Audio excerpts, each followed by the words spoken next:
మహద్భ్యో ఋషిభ్యో గురుభ్యో నమః.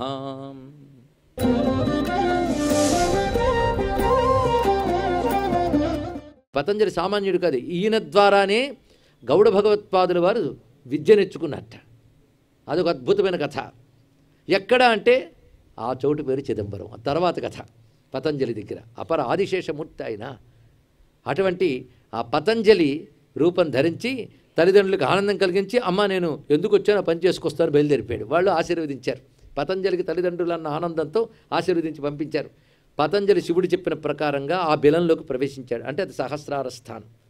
అక్కడి నుంచి చివరికి వచ్చాడు మూలస్థానం, మూలాధారం వరకు. అక్కడి నుంచి బయలుదేరి దహరచక్రం దాకా వస్తున్నాడు. ఇది ప్రయాణం చూడండి. సర్పం బిలంలోంచి ప్రయాణం చేసి పైనుంచి కిందకొచ్చి మళ్ళీ కింద నుంచి పైకి వెడుతున్న వైనం కుండలిని సంచారమే. ఇది మొత్తం ఇది కథ. ఇందులో గమనించవలసిన రహస్యం. ఆ విధంగా వచ్చాడు ఆయన. తిన్నగా శివుడు ఒక మాట చెప్పాడు, నువ్వు ఆ రూపంతో అక్కడికి వెళ్ళాక ఒక ఆయన అక్కడ తపస్సు చేస్తూ ఉంటాడు, వాడిని కలువు. ఎందుకంటే ఆయనకి నేను ఈ మధ్య ఒక చమత్కారం చేశా. అతడు నా పూజ పరమార్థములుగా ఎప్పుడు పూజ చేసుకుంటూ ఆనందిస్తూ ఉంటాడు. నన్ను ధ్యానిస్తూ తాదాత్మ్యం చెందుతాడు. ఎందుకంటే నిజమైన మహానుభావులు ఈ శరీరం మొదలు కైలాసాలకు వెళ్ళాలి అనుకోరు. ఏ శరీరం ఉన్నా పర్వాలేదు, శివానుభూతి ఉంటే చాలు. ఇక్కడ ఇంకేం కావాలంటే ఆ బ్రహ్మానుభూతి చాలు. అటువంటి వాడు జీవన్ముక్తుడే. కనుక నిరంతర శివారాధన చేస్తూ శివధ్యానం చేస్తూ శివయోగి అయి ఉన్నాడు. ఎవరు? వ్యాఘ్రపాదుడు. అలాంటి శివయోగంలో ఆయన ధ్యానం చేస్తూ ఉంటే, ధ్యానం చేస్తే మనం ఏది ధ్యానిస్తే అదే కనబడాలిగా. కానీ ఇక్కడ శివుడు ఆయన ధ్యాన భూమికలో ఒకటి చూపించట. దారుకావనంలో తాను చేసిన నాట్యాన్ని ఒక్కసారి ఆయన హృదయంలో దర్శింపజేశాడు వ్యాఘ్రపాదుడికి. ఆ నాట్యం చూడగానే పరమ ఆనందం కలిగిపోయింది. కానీ అలా మెరిపించి అలా తీసేశాడు. తీసిన వెంటనే ఆయనకి ఏడుపు వచ్చిందండి. అసలు చూపించకపోతే ఏడుపు లేదు. చూసి వెంటనే మాయమైపోగానే ఆ నాట్యం చూడాలి చూడాలి చూడాలని తహతహ పెరిగిపోయింది. అప్పుడు శివుడు ఆయనకి చెప్పాడు, ఈ నాట్యం నువ్వు చూస్తావు, కొన్నాళ్ళకి నీకు తోడొస్తాడు, వాడు నువ్వు కలిసి కొంతకాలం సాధన చేయండి, అప్పుడు చూస్తావు అని చెప్పి అంతర్ధానం అయిపోయాడు. ఇప్పుడు వచ్చాడు ఆ తోడు పతంజలి. ఆయన వచ్చి వ్యాఘ్రపాదుడు ఎక్కడా అని వెతుక్కుంటూ వచ్చాడు. ఎవరో చెప్పారు ఇక్కడ ఉంటాడని. వెళ్ళాడు ఆయన. మీరేనా వ్యాఘ్రపాదుడు వారిని? మరి తమరో? నన్ను పతంజలి అంటారు, ఆదిశేష స్వరూపం. వెంటనే సాష్టాంగ నమస్కారం చేశారు వ్యాఘ్రపాదుడు. ఎందుకంటే పతంజలి స్మరణ చాలండి పాపనాశనం కలిగిస్తుంది. ఆదిశేషం అంటే సామాన్యుడు, అనంతుడు, సంకర్షణుడు. ఆయన యొక్క తేజస్సు జ్ఞానానికి నిధి. భారతీయ సంస్కృతికి పతంజలి పెట్టిన భిక్ష అంతా ఇంత కాదు. ఇది తెలుసుకోండి. ఇక్కడ వ్యాకరణం ద్వారా వాక్కును శుద్ధి చేశాడు, వైద్యశాస్త్రం ద్వారా శరీరాన్ని శుద్ధి చేశాడు, యోగశాస్త్రం ద్వారా చిత్తాన్ని శుద్ధి చేశాడు. కానీ త్రికరణాలు శుద్ధి పొందడానికి కావలసిన శాస్త్రాలు రాసినవాడు పతంజలి. అలాంటి మహాత్ములు శాస్త్రవేత్తలు పుట్టిన భారతీయ సంస్కృతిలో పుట్టినందుకు మనం గర్వించాలి, వాటిని కాపాడుకునే ప్రయత్నం చేయాలి. అలాంటి పతంజలి మహానుభావుడు అని తిన్నగా వెళ్ళి వ్యాఘ్రపాదుడు చెప్పగానే వ్యాఘ్రపాదుడు సంతోషించాడు. అప్పుడు చెప్తున్నాడు పతంజలి, నాకు శివుడు ఇలా చెప్పాడు, ఇక్కడ వ్యాఘ్రపాదుడు ఒకడు ఉంటాడు, ఆయన దగ్గరికి వెళ్ళు, మీ ఇద్దరికి దర్శనమిస్తానన్నాడు. అనగానే వ్యాఘ్రపాదుడు మూర్చిపోయాడండి. ఒక్కసారి మళ్ళీ తేరుకుని, శివుడు నా పేరు అన్నాడా, నాకు కనబడతానన్నాడా, నిజంగా నాకు అంత ధన్యత ఉందా, స్వామి నోట నా పేరు పలకబడిందా? కొంతవరకు ఆయన మామూలు మనిషి కాలేపాడు. అంతేకాదు ఒక ముహూర్తం చెప్పాడయ్యా, అప్పుడు కనబడతాట. అంటే అప్పటి వరకు పడుకున్నప్పుడు లేద్దామని కాదు, అప్పటి వరకు సాధన చేయమన్నాడు. కనుక మనం సాధన చేయాల్సిందే. అది కూడా ఇప్పుడు రాబోయే పుష్యమాసం నాటి గురువారం నాడు అమృతయోగము చెందినటువంటి ఘడియలో తాను మధ్యాహ్నం వేళ తన నాట్యాన్ని ఇక్కడికి సమీపంలో, అంటే మూలనాథుడికి ఏ దిక్కులో కూడా మనం చెప్పుకుందాం, అక్కడికి సమీపంలో చూపిస్తాడు నాట్యం అని చెప్పారు. వెంటనే వీళ్ళిద్దరూ ఆనందపరుచులే. అప్పటి నుంచి సాధన. అంతేకాదు వీళ్ళకి ఎలాంటిదంటే ఇది అందరూ చూడాలి అనే కోరికతో అక్కడున్న వాళ్ళందరికీ కబుర్లు పంపించారు. స్వామి నాట్యం చేస్తాడు, మనందరం మామూలు నేకెడ్ ఐ, మామూలు కళ్ళతో చూడవచ్చుట, అలాంటి అనుగ్రహం ఇస్తున్నాడు. వెంటనే దేవతలు, సిద్ధపురుషులు వీళ్ళందరూ, ఎందుకంటే కైలాస నాట్యం అందరికీ సాధ్యం కాదు. స్వామి భూలోకంలో ఇక్కడ నాట్యం చేస్తాడు. పైగా ఇక్కడ ఎంత ఆనందంగా నాట్యం చేస్తారంటే ఆయనకు సరైన చోటు ఇది తిల్లవనం. సరిగ్గా ఆ పుష్యమాసం వచ్చింది, గురువారం. అందులో పుష్యమీ నక్షత్రం ఎప్పుడు గుర్తుపెట్టుకోవాలి. పుష్యమీ నక్షత్రం గురువారం కలిస్తే ఒక యోగం. ఇదొక రహస్యం. అలా పుష్యమీ నక్షత్రం ఆదివారం కలిసిన పుష్యార్క యోగమని అదొక విశేషమైనటువంటిది. అసలు పుష్యమీ నక్షత్రం దీక్షలకు కానీ ఈశ్వరానుగ్రహానికి కానీ గురు సంబంధమైనటువంటి విజ్ఞానానికి కానీ గొప్పది. అది గురువారం పుష్యమి కలిస్తే అది ఒక యోగంట. అలాంటి గురువారం పుష్యమి నాడు అమృత ఘడియలు, అది మధ్యాహ్న సమయం. అసలు నిద్ర పడుతుందా అండి ముందు రోజు రాత్రి? స్వామి నాట్యం చూస్తామో రాత్రి అంతా నిద్రలేవు. పొద్దున్న లేచి వెంటనే చేయవలసిన కృత్యములు చేసి ఎక్కడ స్వామి నాట్యం చేస్తాడని చెప్పాడు ఆ చోటు వైపు చూస్తూ కూర్చున్నారు వీళ్ళందరూ. ఒక్కసారిగా మధ్యాహ్న సమయమైంది. భేరీ భాంకార శంఖనాదాలు ముందు వినబడ్డాయి. అవి వినబడ్డాయి. ఆ వినబడ్డ చోటు వైపు చూసి హరహర మహాదేవ అంటూ అందరూ నమస్కారాలు చేస్తున్నారు. చోట్లో ఏం జరుగుతుందా అని. క్రమంగా కుసుమ వృష్టి కురిసింది అక్కడ. ఆయన ఎక్కడ నాట్యం చేయబోతున్నాడో చోట ముందు కుసుమ వృష్టి కనిపించింది. తర్వాత ఏదో ఒక తెర తొలగినట్టు అనిపించింది. అప్పుడు అక్కడ పరమేశ్వరుని నటరాజ రూపం దర్శనమిచ్చింది అందరికీ కూడా. ఎలాగ దారుకావనంలో నాట్యం చేస్తూ విశ్వాదులు కనబడ్డాడో ఆ మూర్తి ఇక్కడ దర్శనమిచ్చింది.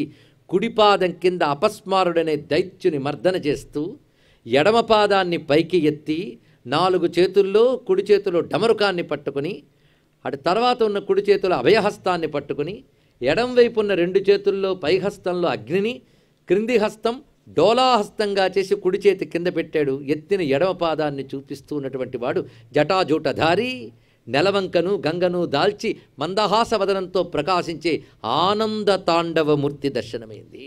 ఆ తాండవాన్ని చూస్తూ పరవశించిపోయారు అందరూ కూడా. ఈ దర్శనం తిల్లైవనంలో చేరుకున్న భక్తులందరికీ ఇస్తానన్నాడు ఆయన. ఆనందపరుసులైపోయారు వ్యాఘ్రపాదుడు పతంజలి కూడా. ఇంకా విడిచిపెడతారా? అందుకే వ్యాఘ్రపాద పతంజలులు ఇప్పటికీ వారికి సంబంధించినటువంటి పతంజలి ప్రతిష్ఠించిన శివలింగం, వ్యాఘ్రపాదుడు ప్రతిష్ఠించిన శివలింగం ఉంది. ఉభయులు నేటికి నటరాజమూర్తికి ఇటు అటు ఉంటారండి గర్భగుడిలో. ఆ భక్తులను కూడా అక్కడే పెట్టుకున్నాడు ఆయన. వాళ్లే లేకపోతే తెల్లవనంలో నాట్యం చూడగలమా? చూపించాడు. ఇంకో మాట అన్నాడు, ఇక్కడ ఎవరు వస్తే వాళ్ళకి నేను నాట్యం చూపిస్తానన్నాడు. ఈ వార్త ప్రమదగణాల్లో సంచలన వార్త అయిపోయింది. ఎన్నో పుణ్యములు చేసి ఎన్నో సాధనలు చేస్తే కానీ కనబడని భగవాని నాట్యం ఎవడు పెడితే వాడు చూసేస్తాట. ఈ భక్తులకు బుద్ధి లేదు, ఆయనకు అంతకంటే బుద్ధి లేదు. భక్తులు ఏది అడిగిన ఇచ్చేస్తాడు. ఆ వ్యాఘ్రపాదుడు పతంజలి అడిగారని చెప్పేసి శాంక్షన్ అన్నాడు. అంత విలువైన శివనాట్యం ఎవరు పెడితే వాళ్ళు చూడకూడదు. ఏం చేయాలని ప్రమదగణాలన్నీ ఆలోచించి నందీశ్వరుడి దగ్గరికి వెళ్ళాం. మాకు చాలా ఆందోళనగా ఉంది, శివుడు చేసిన పని బాగోలేదన్నట్ట. దీని అర్థం ఏంటంటే విలువైన వస్తువు యోగ్యత లేని వాళ్ళకు దొరకకూడదు. ఇది ఎప్పుడు గ్రహించవలసింది. అందరికీ పంచేద్దాం, అందరికీ పంచకూడదండి. యోగ్యతలు ఉండాలి. దీన్నే దేవుడి వరం ఇచ్చిన పూజల పరిమిముడు అంటే ఇదే. వీళ్ళందరూ ఆలోచించి ఎవడు పెడితే వాడు రాకుండా మనం ఏం చేద్దాం, ఎవడు పెడితే వాడికి దర్శనం ఇవ్వకుండా మనం ఏం చేద్దాం అని నిర్ధారణ చేశారు. నందీశ్వరుడు నేను చూసుకుంటాను, నేను చెప్తే మా స్వామి కాదనులే అని చెప్పి కొన్ని హద్దులు పెట్టాడు. ఇది దాటి కొందరు రాలేరు, ఇది దాటి కొందరు రాలేరని చెప్పాడు. అంటే పుణ్యాత్ములు మాత్రమే దాటి రాగలరు. ఇక్కడికి వచ్చిన ఒక ప్రత్యేక సాధనా విధానాన్ని ఒకటి ఏర్పాటు చేస్తాను. అది ఎవరు పాటిస్తారో వారి మాత్రమే స్వామి దర్శనాన్ని చూడగలరు, నాట్యాన్ని చూడగలరు. ఇది నియమం. ఇప్పటికీ అక్కడ పాటించవలసినటువంటి ఉపాసనా విధానం ఉందండి. చిదంబర క్షేత్రంలో ఉంటూ వ్రతం ఒకటి ఉన్నది. ఆ నియమబద్ధంగా అక్కడ జీవించినట్లయితే శివుడు తప్పకుండా తన నాట్యాన్ని చూపిస్తాడు. అంతేగాని వాడి కోసం డ్యాన్స్ చేయడు. ఆయన చేస్తూనే ఉంటాడు, చేస్తూనే దర్శనమిస్తుంది. అయితే ఆ సాధనలు చెయ్యాలి అంటే అది చూసే యోగం ఉన్న వాళ్ళే చేస్తారు.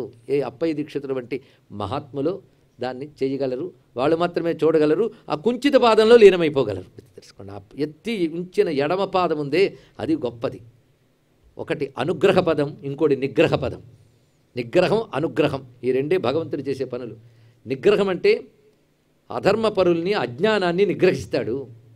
జ్ఞానంతో కృపతో అనుగ్రహిస్తాడు. అనుగ్రహించే పాదం ఎడం పాదం, నిగ్రహించే పాదం కుడి పాదం. అదే నిగ్రహ పదం కింద అపస్మారుడనే దైత్యుడున్నాడు. వాడు అజ్ఞానానికి సంకేతం. దానిపైన పరమాత్మ పాదం ఉంది. అంటే ఆయన పాదం కావాలంటే ఏం కావాలి? అజ్ఞానానికి ఆవలుంది అది పాదం. అందుకే వేదాహమేతం పురుషం మహాంతం ఆదిత్యవర్ణం తమసపరస్తాత్. తమస్సుకు పైన, తమస్సు అంటే అజ్ఞానం, పెద్ద కప్పులా ఆక్రమించుకుపోయిందండి. ఆయన చూడనివ్వని ఒక అజ్ఞానం. అది మనం దాటలేం. ఆయన శరణు పెడితే ఆయన పాదాలు పట్టుకుంటే ఆ పాదంతో తొక్కి పెడతాడు. ముందుగా అజ్ఞానాన్ని తొక్కి పెడితేనే అనుగ్రహం మనకి లభించే అవకాశం ఉంది. మనం తొక్కి పెట్టలేం కనుక ఆయనే తొక్కి పెట్టాడు దాన్ని. ఇక్కడ అపస్మారుడు ఇక్కడ అజ్ఞానానికి సంకేతం. దాన్ని తొక్కిపెట్టి ఎడం పాదాన్ని ఎత్తి ఆయన చేసిన ఆనంద తాండవం ఏదైతే ఉన్నదో దానితో పరవశించాలంటే దీక్ష ఉండాలి. ఆ దీక్షా విధానం కూడా శాస్త్రం చెప్తోందండి. సూత సంహితలో విశేషించి చిదంబర విశేషం చెప్పేటప్పుడు ఆ దీక్షా విధానం చెప్పారు. ఇవి స్కాందాది పురాణాల్లో శైవాగమాల్లో ఉన్నది. చిదంబరానికి ప్రత్యేక ఆగమం ఉంది. మిగిలిన శివాలయాల ఆగమాల వంటివిగా చిదంబరాగమం, దానికి ఒక ప్రత్యేకం కనుక చిదంబరం ప్రత్యేకం. దాని ఉనికి ప్రత్యేకం, అడుగడుగు ప్రత్యేకమే. అవి తెలిసి కానీ శివారాధన చేయగలిగితే, పైగా చిదంబరాన్ని ఆశ్రయించుకుని వచ్చిన శాస్త్రములు అనేకానేకం ఉన్నాయి. చిదంబర ఆగమం ఎన్ని రహస్యాలు చెప్తుందో. చిదంబర ఆగమం తెలిస్తే కానీ చిదంబరం అర్థం కాదు. ఎందుకంటే ఇతర శైవాగమాలు శైవాలయాల పద్ధతులు కావు అక్కడ. అదేదో ఒక ప్రత్యేకమైనది. అంతేకాదు, ఆనాడు శేషపర్యంకంపై ఆనందపరచుడైన ఏ భంగిమలో ఉన్నాడు నారాయణుడు, నేటికి చిదంబరుడు సన్నిధిలో గోవిందరాజు పేరుతో అలాగే ఉంటాడు. ఒకే ఆలయ ప్రాంగణంలో ఇద్దరూ కనబడతారు. ఒకడు హాయిగా యోగనిద్రలో ఆనందిస్తుంటే ఇంకో డ్యాన్స్ చేస్తూ ఆనందిస్తుంటాడు. ఇద్దరు ఆనందమూర్తులే అన్నాడు ఇక్కడ. ఆయన ఆనందంతో ఒక యోగ సమాధి స్థితిలో ఉన్నాడు ఆయన. ఈయన ఆనందంతో నాట్యం చేస్తున్నాడు ఈయన. ఇద్దరూ ఆనందమూర్తులే. అందుకే చిదంబరం ఆనందక్షేత్రం. స్వామి నాట్యం పేరు ఆనందనాట్యం. ఆనంద తాండవమూర్తి పరమేశ్వరుడు. ఆనందో బ్రహ్మేతి వ్యజానాత్, తదానందతత్వమే స్వామి యొక్క స్వరూపము. ఇంకా స్వరూప వైభవం చూద్దాం. ఈ విధంగా నటరాజ క్షేత్రం ఏర్పడింది. తర్వాత దేవతలు ఒక ఆలయాన్ని నిర్మింపజేశారు. స్వామి ఎక్కడ నాట్యం చేశాడో అక్కడ ఒక ఆలయాన్ని నిర్మింపజేశారు. ఆ ఆలయమే ప్రస్తుతం మనం ప్రధానంగా చూస్తున్నటువంటి చిదంబర నటరాజు, ఆకాశలింగము, శివకామసుందరి ఉన్నటువంటి సభ, చిత్సభ. ఇది విశేషమైన అంశం. ఆ తర్వాత నిర్మాణమైంది. ముందున్నది మాత్రం మూలనాథుడే. ఇంకా ఆ తర్వాత అనేక మంది దేవతలు తమంత తాము వ్యక్తమవడం, సిద్ధపురుషులు అక్కడ లింగ ప్రతిష్ఠ చేయడం, ఇవన్నీ జరిగి అనేక తీర్థములతో శోభిల్లుతూ శివగంగ ప్రధాన తీర్థం. అలాగే శివునికి దగ్గర ఒక బావి ఉంటుంది. ఆ బావి జలం కేవలం చిదంబర నటరాజుకు మాత్రమే వాడతారు. అది అత్యంత శుద్ధమైనది. శివగంగ తీర్థం చాలా ప్రధానం. ఎవరైతే ఈ చిదంబర వ్రతం చేస్తారో వారు నిత్య శివగంగా స్నానం చెప్పారు. మరి నియమాలు కఠినంగానే ఉంటాయి, లేకపోతే తాండవ దర్శనం సులభంగా దొరుకుతుందా? అటువంటి చిదంబర క్షేత్రం యొక్క వైశిష్ట్యం ఇప్పటి వరకు మనం గమనించుకుంటూ నటరాజు ఎలా వచ్చాడు కూడా చెప్పుకున్నాం కదా. ఇప్పుడు నటరాజు మూర్తిని మనం ఒక్కసారి చిదంబరం చూసిన వాళ్ళు ఒక్కసారి భావన చేసుకోవచ్చు. గర్భగుడి, ఆ గర్భగుడిలో నటరాజు ఉంటాడు మధ్య భాగంలో. ఆయనకు ఎడమవైపు శివకామసుందరి కేవలం ద్విభుజగా ఉంటుంది. ఇది కాకుండా శివకామసుందరి మందిరం ఉంది వేరేగా, చతుర్భుజాలతో అమ్మవారు అక్కడ ప్రకాశిస్తుంటారు. ఇక్కడ ద్విభుజగా ఉంటుంది. ఒక లీలాహస్తంతో కమలం పట్టుకుని ప్రకాశిస్తూ ఉంటుంది శివకామసుందరి ఆయన వామపార్శ్వంలో. ఆవిడ చూస్తూ ఉంటే నేను ఆనంద తాండవం చేస్తాడు. ఎందుకంటే ఆ తాండవానికి ఆవిడ సాక్షిని. అందుకు శివకామసుందరి ఎక్కడుంది? ఇక సుందరి నామంతో ఉన్న క్షేత్రం ఇది ఒక్కటే. అందుకే కొందరు మహాత్ములు ఏం తీర్మానం చేశారంటే చిదంబరంలోనే శంకర భగవత్పాల్ వారు సౌందర్యలహరి రచించారు అని ప్రతిపాదన చేశారు. దానికి వాళ్ళ ఆధారాలు వాళ్ళు చూపించారు. ఎడంవైపు ఆమె ఉంటుంది, మధ్యలో నటరాజు ఉంటాడు. అటు ప్రక్క ఉంటుంది చిదంబర రహస్యం అనబడేటటువంటి చోటు. దీని మీద చాలామంది కుతూహలం. ఎందుకంటే రహస్యం అన్నారు కదా, రహస్యం అంటే భలే కుతూహలం అండి. కనుక అదేమిటో చూద్దామని ఒక ఆయన చెప్పాడు. ఏం లేదండి, తెరతీసి చూపిస్తారు, ఏవో అక్కడ వెండి బీల్వాలు వేలాడితే అంతే. ఓహో, ఏమీ లేకపోతే ఏదే ఉందనుకోవడమే రహస్యం అన్నమాట అని వీళ్ళకి వెళ్ళి జోకులు వేసేసుకోవడాలు కూడా. అసలు ఏముంది అక్కడ అది కూడా తెలుసుకోవాలి కదా. ఆకాశం ఉంది, మరి కనబడలేదు ఎందుకు? ఆకాశం కనబడుతుందా? ఇది చెప్పు. వాయులింగం కనబడింది, దీపాలు కదులుతున్నాయి కనుక.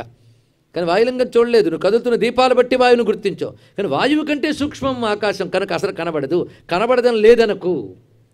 ఆకాశ రూపుడే ఎక్కడున్నాడు ఆయన, దహరాకాశ రూపుడే ఆ చోట్లో ఉంటాడు కనుక ఆ చోటు చూస్తే చాలు మన దహరాకాశం స్పందిస్తుంది. అక్కడున్న శివుడు మనల్ని అనుగ్రహిస్తాడు. ఆ దహరాకాశంలో ఏముందో తర్వాత పరిశీలిద్దాం. ఏమీ లేక కాదు, మనకంటే ఒట్టి గోడ కనబడుతుంది. ఆ గోడలో ఏముందో చిదంబరాగమంలో తెలుసు. దానికి ప్రత్యేక పూజ చేస్తారు. అది చేసినప్పుడు మాత్రం ఎవరు లోపలికి వెళ్ళడం కూడా లేదు. దానికంటూ నియమింపబడ్డటువంటి పద్ధతుల్లో దీక్షితులే చేస్తారు ఆ పనిని. ఇది ప్రధానంగా చెప్పుకుంటున్నాం. ఇక చిదంబరాన్ని ఆధారం చేసుకువచ్చిన చరిత్ర చాలా గొప్పది. చిదంబరంలో ఉన్నటువంటి శిల్ప సంపద మొత్తం నాట్యశాస్త్రమంతా శిల్పరూపంతో ఉంది. అది మనం గర్వించదగ్గ గొప్ప అంశం. నాట్యశాస్త్రం కనబడుతుంది. దీనికి తోడు చిదంబరాన్ని నుంచి వచ్చినటువంటి సాహిత్యం చాలా విశేషంగా కనబడుతుంటుంది. మాణిక్యవాచకుడు మొదలైనటువంటి ఎందరో మహాత్ములు చిదంబరం ఆధారంగా వాంగ్మయాన్ని మనకు అందించారు. అదేవిధంగా ఉమాపతి పండితుడు అనేటువంటి మహాత్ముడు కుంచితాంఘ్రి స్తవం మనకు అద్భుతమైన గ్రంథాన్ని రచించాడు. అందులో మొత్తం చిదంబర రహస్యాలను పెట్టాడు. శ్రీ విద్యా తత్వమంతా నిక్షిప్తం చేశాడు. ఎందుకంటే శ్రీ విద్య, చిదంబర క్షేత్రం, నటరాజమూర్తి మూడింటికి సంబంధం ఉన్నది ఇక్కడ. అన్ని శ్రీ విద్యాధిదేవత అయినటువంటి కామేశ్వరి త్రిపుర సుందరి శివ కామసుందరిగా అక్కడ ప్రకాశిస్తోంది. ఇది ఒక రహస్యమైనటువంటి అంశం. కనుక చిదంబర వాసం, చిదంబర దర్శనం సామాన్యమైన అంశం కాదు. దీని గురించి మరికొన్ని అద్భుతమైన విషయాలు మనం ఇప్పుడు తెలుసుకోబోతూ ఉన్నాం. స్వామి మనల్ని అనుగ్రహించుగాక. దీనికి చిదంబర ఆగమాలు, అదేవిధంగా చిదంబరానికి సంబంధించినటువంటి శాస్త్ర గ్రంథాలు, విశేషించి మహానుభావుడు ఉమాపతి పండితుడు రచించినటువంటి కుంచితాంఘ్రి స్తవం మొదలైన వాటిని ఆధారం చేసుకుని భగవంతుడు మనకు అనుమతించిన సమయం వేరే వరకు చెప్పుకుందాం. ఇక్కడ విశేషించి స్వామి మూర్తి యొక్క అద్భుతమైనటువంటి లక్షణాన్ని గ్రహించే ప్రయత్నం చేద్దాం. అందులో ఉన్న తత్వం ఏమిటి, నటరాజమూర్తిలో ఉన్న తత్వాన్ని ఇప్పుడు దర్శిస్తున్నాం. ఎందుకంటే నటరాజమూర్తిని బాగా అర్థం చేసుకుంటే విశ్వరహస్యం అందులో ఉందిట. ఇక్కడ మనందరం ఆనందించదగ్గ గర్వించదగ్గ విషయం ఏంటంటే, జర్మనీలో ఒక న్యూక్లియర్ రీసెర్చ్ సెంటర్ ఉంది, సెర్న్ అని దాని పేరు, CERN. అక్కడ రీసెర్చ్ సెంటర్లో అద్భుతమైన 2 శిల్పాలు ఉన్నాయి, 2 శిల్పాలు. ఆ 2 శిల్పాలు నటరాజ విగ్రహమే. ఇది మనం గర్వించదగ్గ అంశం అండి. 2 నటరాజ విగ్రహాలు, మరేం లేవు. అయితే ఆ హెడ్ని అడిగేట, ఈ ఆర్ట్ పీస్లు మాత్రమే ఇక్కడ మీరు పెట్టడానికి కారణం ఏమిటి అంటే, మా విజ్ఞానానికి సంబంధించినటువంటి విగ్రహాలు ఈ 2 మాత్రమే అన్నాడు. అంటే నటరాజు విగ్రహం అంటే అణుశాస్త్ర విజ్ఞానం అంతా నటరాజు విగ్రహంలో ఉంది. ఇక్కడున్న చాలామందికి తెలుసు, 1960 నుంచి కూడాను పాశ్చాత్య దేశాల్లో కనువిప్పు జరిగింది. 1893లో స్వామి వివేకానంద వెళ్ళిన తర్వాత కొంత మేల్కొన్నారు. కానీ 1963-64 ప్రాంతాల్లోనే ఫ్రిడ్జాఫ్ కాప్రా అనేటువంటి మహానుభావుడు శివనాట్య వైభవాన్ని అర్థం చేసుకున్నాడు. ఆ దేశంలో అర్థం చేసుకుని ఈ దేశానికి వచ్చి ఒక్క నటరాజు విగ్రహం చాలు, అణువులో జరిగేటటువంటి మార్పులన్నీ ఈ నటరాజు విగ్రహం చెప్తోంది అన్నాడు. అణువు మొదలు బ్రహ్మాండం వరకు జరుగుతున్నటువంటి నిరంతర పరిణామ క్రమం లయాత్మకంగా జరుగుతుంది. లయ అంటే రిధం, లయం అంటే మనకు లయకారకుడు అంటే నాశనకారకుడు అంటాం, లయ అంటే రిధం, ఒక రిథమిక్గా జరుగుతుంది. ప్రతిదానికి ఒక టైమింగ్ ఉంది. మీరు నడుస్తున్నప్పుడు చెయ్యి చూడండి, రిథమిక్గా కదులుతుంది. మీ ఊపిరి కూడా రిథమిక్గా కదులుతుంటుంది, అవునా లేదా? ఆ లయ, ప్రపంచమంతా ఒక లయ ఉంది. దాన్నే కాస్మిక్ రిథమ్ అని పేరు పెట్టారు. చూడండి, ప్రపంచంలో ఒక కాస్మిక్ రిథమ్ ఉంది. అందులో మనలో ఉన్న లయ ఒక పార్ట్, సముద్రంలో కెరటం ఒక పార్ట్, ఎలాగో విశ్వలయలో మనం ఒక భాగంట. ఆ చేతనాత్మకమైన లయ ఏది ఉందో ఆ లయాత్మకంగా సాగేటువంటి గమనమే నాట్యం. కనుక ప్రపంచంలో లయ మనం ఎవరూ ఏర్పరచలేదు, ఆ లయతో నడిపిస్తూ ఉన్నవాడు ఆయనే. కనుక ఆయన యొక్క నిరంతర చైతన్య స్వరూపం యొక్క లయాత్మకమైనటువంటి దర్శనమే నాట్యము అని పాశ్చాత్య దేశాలు ప్రతిపాదన చేశారు. అంటే పాశ్చాత్య మేధావులు గౌరవించేటటువంటి విజ్ఞాన శాస్త్ర అంశాలు ప్రపంచంలో అందించగలిగే మతం ఒక్కటే, దాని పేరు హిందూ మతం. విజ్ఞాన శాస్త్రం ఒప్పుకుంటున్నది. అదేవిధంగా అర్ధనారీశ్వర తత్వం ఒకటి, నటరాజ తత్వం ఒకటి పాశ్చాత్య విజ్ఞాన శాస్త్రవేత్తల్ని ఎక్కువగా ఆకర్షించి ఆమోదింపజేస్తున్న గొప్ప అంశం. అందుకే డాక్టర్ కెనెత్ ఫోర్డ్ కూడా ఒక మాట అంటాడు, she was dance is nothing but the energy dance in every subatomic matter అన్నాడు. చాలా గొప్ప అంశం. ఇక్కడ ప్రతి పరమాణువులో కదిలేటటువంటి నిత్య చైతన్య విన్యాసమే శివనాట్యం. ఎందుకంటే ఆ కదలిక మనం ఇవ్వలేం. కనుక అది ఎవడిస్తున్నాడో ఆలోచిస్తే ప్రతి కదలికలో వాడిని చూడు, కదలడు కదిలిస్తాడు. అదిట ఆయన యొక్క తత్వం. అచ్చంగా ఈశావాస్యోపనిషత్తు చెప్తున్న మాట అంతే, తదే జతి తన్నై జతి, ఇదే విషయం. ఈ మాటనే న్యూక్లియర్ సైంటిస్ట్ మొదటి శ్రేణికి చెందినటువంటి ఓపెన్ హ్యామర్ అణువులో చైతన్యం కదులుతోందా అంటే కదులుతోందని చెప్పలేమన్నాడు, కదలదా అంటే కదలదని చెప్పలేమన్నాడు. ఆ మాట యుగాల క్రితం ఉపనిషత్తు అదే మంత్రంలో చెప్పింది. పరిశీలించారు ఇక్కడ. ఆ తత్వమే శివుడు. అందుకే ఆయన పేరు స్థిరస్థాను ప్రభు భ్రీమ, కదలట. ఆయన పేరే నటరాజు, ఎప్పుడు కదిలేవాడు నటరాజు. ఎంత కదులుతాడో కదలడా అది నిర్ణయించలో, దండం పెట్టి కూర్చో అంతే. ఇక్కడ కదలుడు కదిలిస్తాడు, ప్రతి కదలికలో తాను కనబడతాడు. ఇదే నటరాజు అంటే. ఇక్కడ కదలుడు కదిలిస్తాడు, ప్రతి కదలికలో తానే కనబడతాడు. అదే నటరాజు యొక్క వైభవం. మొత్తం అక్కడ ఉందండి సూత్రం. అలాంటి నటరాజు యొక్క క్షేత్రం, ఆ స్వరూపం ఎలా ఉన్నదో ధ్యానం చేద్దాం.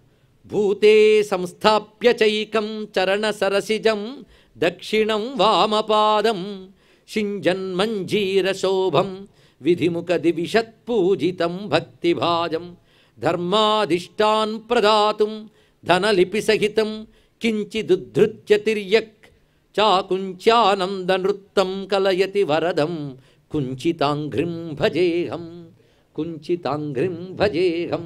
ఈ కుంచితాంఘ్రి స్తవము అని సంస్కృతంలో రచించాడు. అయితే నేను కూడా ఒక విషయంలో సిగ్గుపడుతున్నా. ఈ కుంచితాంఘ్రి స్తవం ఒకటి ఉందన్న విషయం నాకు ఒక విదేశీ రచయిత రచించిన పుస్తకంలో దొరికింది. ఆయన పేరు డాక్టర్ డేవిడ్ స్మిత్. ఆయన ఈ కుంచితాంఘ్రి స్తవం శ్లోకాల్ని ఉటంకిస్తూ అక్కడక్కడ కొన్ని తను రచించినటువంటి శివాస్ డ్యాన్స్ అనే పుస్తకంలో వీటిని కోట్ చేశాడు ఆయన. ఎన్నో శ్లోకాలు కోట్ చేశాడు, వందలాదులు ఉన్నాయి. కొన్ని శ్లోకాలను ఉటంకించి దాని కింద ఇంగ్లీష్లో కామెంటరీ రాశాడు. అంటే ఆయనకు సంస్కృతంలో ఎంత కృషి చేశాడో చూడండి. ఆయన చాలా కాలం పాటు చిదంబరంలో ఉన్నాడు. పాశ్చాత్యులు అలా మన దేశం గురించి, మన జ్ఞానం గురించి కృషి చేస్తూ ఉంటే మనం వాటి గురించి పట్టించుకోవట్లేదు. ఎందుకంటే మన చిదంబరం చెప్తుంటే మైక్ చేసి ఆయన పుస్తకం చూస్తూ కూర్చున్నాడు. ఆయన కానీ వినుంటే ఆయనకి చిదంబరం కనబడుతుంది, కానీ ఆయనది కాదనుకున్నాడు, మైక్ పెట్టడమే నాదని. వీళ్ళొక యోగులు, చుట్టూ ఏం జరిగినా పట్టించుకోరు, అలాంటి వాళ్ళు ఉంటుంటారు. అంటే మనం ఏమీ పట్టించుకోవట్లేదు, పాశ్చాత్యులు పట్టించుకుంటున్నారు చూడండి. ఆయన సంస్కృతాన్ని ఇంగ్లీష్లో రాసిపెట్టాడు. అది చదివాక అయ్యో సంస్కృత గ్రంథం చదవలేదే అని కొంచెం సిగ్గుపడి ఎన్ని పుస్తకాల షాపుల్లో అడిగినా ఎక్కడో దొరకలేదు. చిదంబరం వెళ్ళి అక్కడ ఒక దీక్షితులను పట్టుకుంటే ఆయన యగాదిగా చూసి నాతో రండి అన్నాడు. తిన్నగా వెళ్ళి వాళ్ళ ఇంట్లో ఉన్నటువంటి పాత పుస్తకం నాకు తీసుకొచ్చాడు. అప్పుడు ఆ సంస్కృత మూల గ్రంథం అంతా దొరికింది. అది భాగ్యం. వెంటనే దాన్ని ఒక పండితులకు అప్పచెప్తే ఆ పండితులు ఊరుకోకుండా ఇంకో పండితుడికి వచ్చి తెలుగులో అనువాదం కూడా చేయించారు.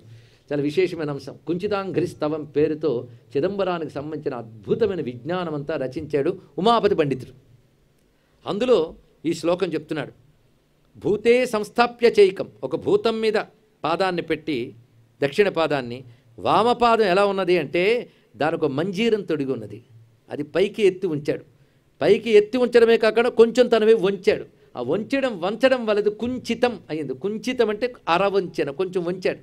నికుంచితం అని కూడా అనొచ్చు. కుంచితం నికుంచితం. అటువంటి కుంచితమైన పాదం కనుక కుంచితాంఘ్రి, కుంచిత పాదుడు అని పేరు. దాని మీదే దృష్టి అందరికీ, చూడండి, దీని మీద కాదు.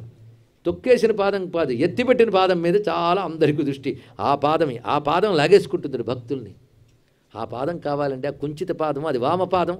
పైగా స్వామి యొక్క చెయ్యి దాన్నే చూపిస్తుంటుంది. ఎడం చెయ్యి ఇటు పెట్టుంచుతాడు, ఇది చూడంటాడు. ఈ పాదం పట్టుకుంటే నా అభయం ఇస్తానన్నట్టు ఉంటుందండి అచ్చంగా భంగిమ. కనుక కుంచిత పాదాన్నే స్తుతిస్తూ చెప్తున్నాడు.